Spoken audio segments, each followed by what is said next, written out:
오늘 말씀의 제목은 위로하시고 회복시키시는 하나님이라는 제목입니다. 위로하시고 회복시키시는 하나님입니다. 우리의 몸은 참 신기합니다.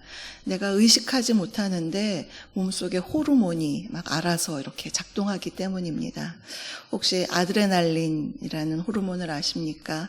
우리가 무슨 일을 수행하면 그렇게 수행하면서 스트레스를 받거나 또는 공포감을 느끼거나 하면 우리 몸에서 아드레날린이 분비된다고 합니다. 만일 우리가 어떤 일에 아주 과몰입해서 열심히 최선을 다하게 되면 아드레날린이 더 많이 분비되어서 일을 강력하게 수행할 수 있게 되는데요. 그런데 그렇게 일을 다 수행한 후에는 심적인 변화를 겪게 되는데 정신과 의사들은 이것을 아드레날린 과다분비 우울증이라고 말합니다.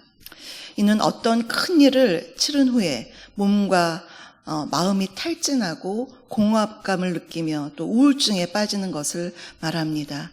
이런 우울증은 전문직에 종사하는 사람들 가운데 아주 중요한 업적을 남긴 사람 가운데 많이 경험된다고 합니다. 예를 들면 회사에 아주 중요한 프로젝트가 있습니다. 그것을 열심히 준비해서 다 완성을 다 한 다음에 그 다음에 공허감을 느낀다거나 또는 수많은 사람들 앞에서 공연하는 가수들이나 연예인들, 그런 사람들이 공연을 다 끝내고서 느끼는 그런 허탈감.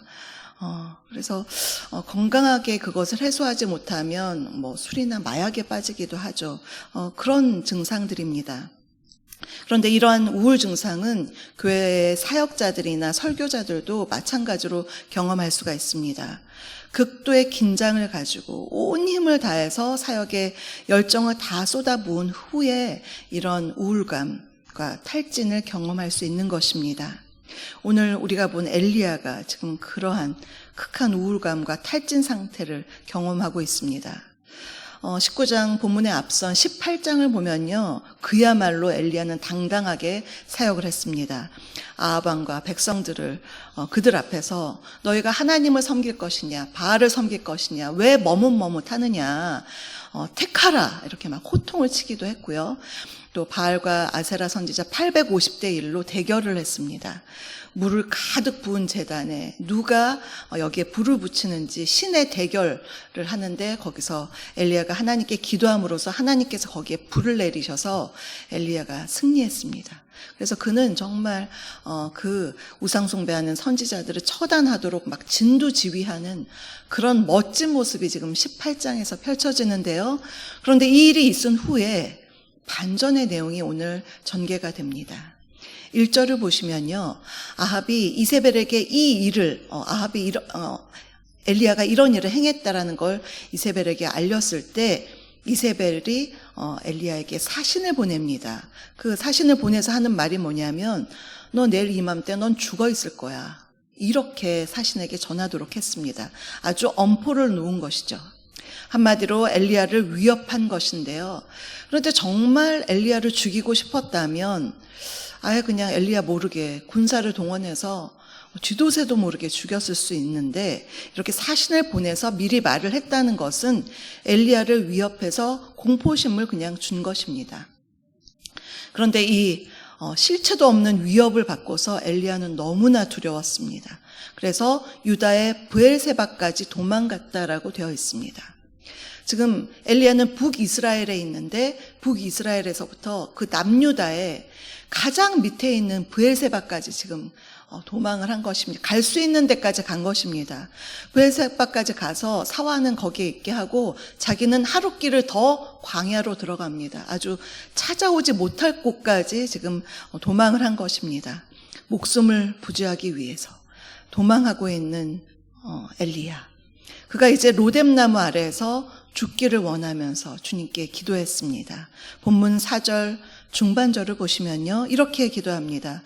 여호와여 넉넉하오니 지금 내 생명을 거두시옵소서. 나는 내 조상들보다 낫지 못하니이다 하고 그는 깊은 우울감과 탈진 상태에 있었고 자기 조상들과 비교하면서 열등의식에 빠져 있었습니다. 또한 이세벨로 인한 두려움도 있었는데요. 거기 더욱이 아합 왕에 대한 실망감도 있었을 것입니다. 850대 1로 이렇게 싸워서 하나님이 불을 내려주시는 것을 왕이 보았다면 이제는 그 전에는 다른 신을 섬겼더라도 이제는 돌아와야 되는 거 아닙니까? 가뭄에 비를 주었으면 그것을 보고 아합 왕이 돌아왔어야 됐는데 여전히 정신을 못 차리는 그런 아합 왕을 보고 엘리야가 참 답답하고 실망했겠다라는 생각이 들었습니다. 그래서 엘리야는 영적인 우울감과 육체적인 탈진, 정신적인 비교와 열등의식, 실망감, 두려움, 아주 이런 복합적인 모든 것들이 다 섞여서 번아웃되고 만 것입니다. 어제의 영웅이 오늘은 심한 우울감에 빠진 그를 보면서 이 짧은 순간에 어떻게 이렇게 극과 극이 될 수 있을까 그러한 생각이 듭니다. 그런데 우리도 살아가다 보면 이렇게 지치고 번아웃 될 때가 있지 않나요? 그때 주님은 우리를 어떻게 바라보실까요? 첫째로 하나님은 위로의 하나님이십니다. 하나님은 위로의 하나님이십니다. 엘리야는 번아웃 상태로 로뎀나무 아래에서 잠을 잤습니다. 잠잘 시간에 자는 것은 당연한 일이지만 보통 우울증에 걸린 사람들은 아예 잠이 오지 않거나 아니면 반대로 계속해서 잠만 자려는 증상이 있습니다. 지금 엘리야의 경우가 그런 상태였습니다. 그때 하나님은 그가 육체적으로 정신적으로 쉴 수 있는 기회를 주셨습니다. 그가 잠을 자고 있을 때 5절에서 천사가 와서 그를 어루만집니다. 우리가 이제 다른 사람을 위로할 때 이렇게 등을 쓰다듬죠. 또 토닥토닥 해주죠. 그런 것처럼 천사가 엘리야를 사랑의 터치를 하고 있는 것입니다. 위로의 터치입니다.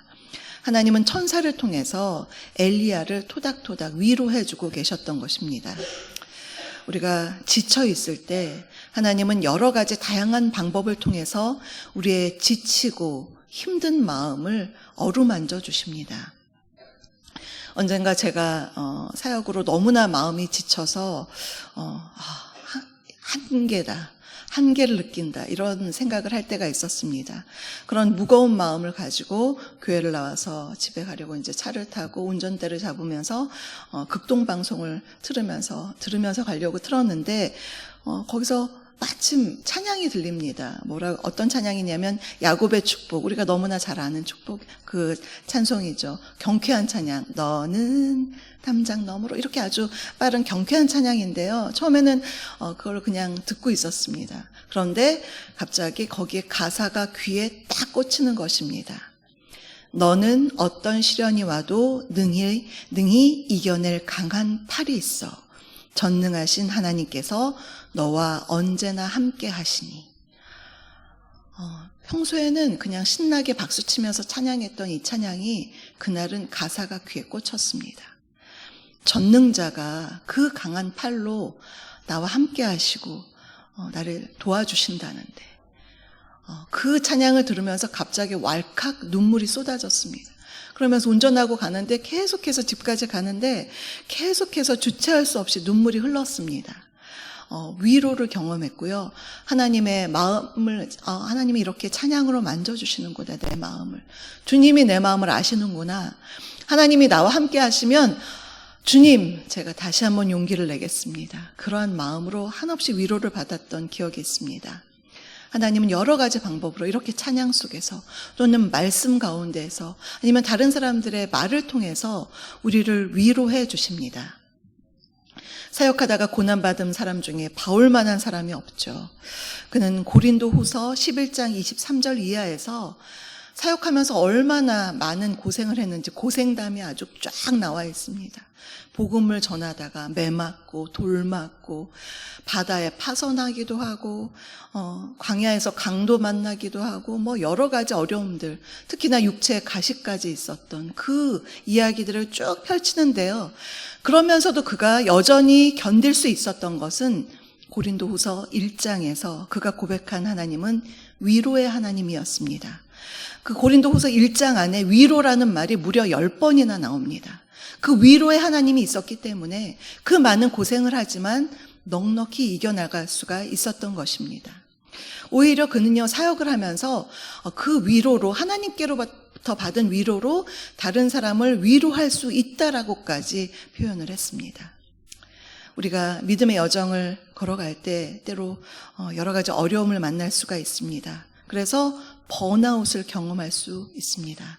그러나 우리가 그것을 이길 수 있는 것은 우리를 이해하시고 어루만지시고 위로하시는 주님이 언제나 우리와 함께 하시기 때문입니다. 둘째로 육체의 연약함을 회복시키시는 하나님이십니다. 육체의 연약함을 회복시키시는 하나님이십니다. 5절을 보면 천사는 엘리야를 어루만진 후에 먹을 것을 주면서 먹으라고 합니다. 숯불에 구운 떡과 물 한 병으로 엘리야를 먹입니다. 5절뿐만 아니라 7절에서도 또 한 번 천사는 엘리야를 일으켜서 이거 먹으라 그렇게 합니다. 참 마음 뭉클한 장면입니다. 사랑의 하나님은 다독이시면서 마음을 위로하실 뿐만 아니라 육체적으로 힘내도록 먹을 것을 공급해 주셨습니다. 전 인격을 돌보시는 하나님이시죠. 우리의 영혼은 너무나 중요합니다. 천국까지 끝까지 가는 것이 영혼이기 때문입니다. 그러나 우리가 이 땅에서 발을 딛고 사는 한 우리의 육체도 너무나 중요합니다. 영혼만을 중시하고 육체를 경시하는 것은 올바른 신앙의 자세가 아닙니다. 혹시 그런 경험 하신 적 있으신가요? 몸이 너무 피곤해서 기도할 힘이 안 나는 그러한, 왜냐하면 우리의 영혼과 육체가 긴밀하게 연결되어 있기 때문입니다. 그러니 나의 건강을 잘 돌보고 육체적으로 강건하는 것, 그것이 바로 또 나의 영혼에도 아주 중요한 것입니다. 그러니 내가 잘 먹고 잘 자고 잘 쉬고 이렇게 나의 관리를 균형 있게 잘 관리하는 것이 나의 영성에도 굉장히 중요한 일입니다. 하나님은 광야까지 도망간 그 엘리야를 보고 호통치거나 왜 그것밖에 안 되느냐 그렇게 말씀하지 않으셨습니다. 육체의 탈진과 우울감과 정신적인 고통을 겪는 그를 토닥토닥 다독이면서 힘을 북돋아 주시고 이제 먹을 것으로 힘내게 하셨습니다. 하나님을 위한 사명 물론 중요합니다. 그러나 그 전에 먼저 엘리야의 육체와 정신이 회복되도록 쉬게 하셨습니다. 우리는 예수님을 통해서도 이러한 모습을 볼 수가 있습니다. 요한복음 21장을 보면 베드로는 예수님이 부활하신 것을 알고서도 다시 갈릴리로 가서 물고기를 잡고 있었습니다. 그 마음이 어땠을까요? 예수님께 너무 죄송하다. 3번이나 부인한 자신이 너무 죄송해서 면목 없을 것 같기도 하고요. 사역에 대한 동력을 잃어버렸을 것 같기도 하고요. 그런 마음을 지닌 채 밤새도록 그물질을 하는데 물고기 한 마리 낚을 수가 없었습니다. 그때 주님이 거기에 찾아가셔서 물고기를 잡지 못하고 있는 베드로에게 이렇게 하라. 그래서 물고기를 잡도록 도와주신 후에 주님이 무엇을 하셨느냐? 아침 식사 조반을 준비해 주셨습니다. 떡과 숯불에 구운 생선을 준비해서 베드로와 제자들을 먹이셨습니다. 우리는 이 장면을 통해서도 예수님의 아주 긍휼하신 따뜻한 사랑을 느낄 수가 있습니다. 아무래도 새벽이니까 추울 거 아니에요. 그러니까 숯불을 펴놓고 따뜻하게 몸을 녹이고 거기서 생선과 떡을 먹을 수 있게 손수 음식을 마련해 주신 그 손길, 주님의 그 사랑입니다. 그렇게 함께 식사한 후에 주님은 베드로에게 새로운 사명을 주셨습니다. 주님은 이렇게 우리의 연약함을 이해하시고 다시 힘을 북돋아 주시고 회복시켜 주시는 하나님이십니다. 셋째로 새롭게 사명을 주시는 하나님이십니다. 새롭게 사명을 주시는 하나님입니다. 하나님은 엘리야의 몸과 마음이 힘을 얻은 후에 그와 이제 대화를 나누십니다. 그에게 그러면서 새로운 사명을 주십니다. 엘리야는 그렇게 말하죠. 자기만 이렇게 열심으로 하나님에 대한 열심에 특심해서 열심을 부리다가 이렇게 탈진한 줄 알았는데 대화를 나누면서 오늘의 대화가 끝이 아니라 내일까지 이어지지만 그 대화를 통해서 하나님은 누구보다도 하나님 스스로가 열심히 일을 준비하고 계신 것을 알게 하십니다. 그래서 엘리야에게 새로운 비전을 주시고 또 그가 계속해서 사역으로 나아갈 수 있게끔 그렇게 인도해 주십니다. 오늘 우리는 엘리야를 통해서 하나님이 어떤 하나님인지 함께 알아보았습니다. 하나님은 우리를 토닥이시면서 위로해 주시는 분이고요. 또한 우리 육체의 연약함을 회복시키시는 하나님이시며, 또한 힘을 주신 후에는 새롭게 사명을 주시는 하나님이십니다. 우리가 삶 속에서 그 어떠한 사람에게도 위로받지 못할 때, 실망하고 공허함이 찾아올 때, 또는 힘에 부추는 일들로 좌절감이 들 때 성령께서 이렇게 말씀해 주십니다. 너는 어떤 시련이 와도 능히 이겨낼 강한 팔이 있단다. 전능하신 하나님께서 너와 언제나 함께 하시기 때문이다. 위로하시고 회복시켜 주시는 그 주님으로 인해서 오늘도 승리의 삶을 사시는 저와 여러분 되시기를 주님의 이름으로 축복합니다. 오늘의 말씀을 생각하시면서 찬송가 419장을 함께 부르시겠습니다.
지금은 우리 주 예수 그리스도의 은혜와 아버지 하나님의 다함없는 사랑하심과 성령님의 내주 교통 충만케 하심이 연약한 우리를 강한 팔로 안아주시며 다시 힘내라고 위로하시며 회복시키시는 주님의 위로를 덧입고 오늘도 주님과 함께 믿음의 길을 힘차게 걸어가기를 소망하는 사랑하는 우리 성도님들 머리 위에와 그 가정과 일터 위에, 우리 주사랑교회 위에 지금부터 영원토록 함께하옵시기를 간절히 축원하옵나이다.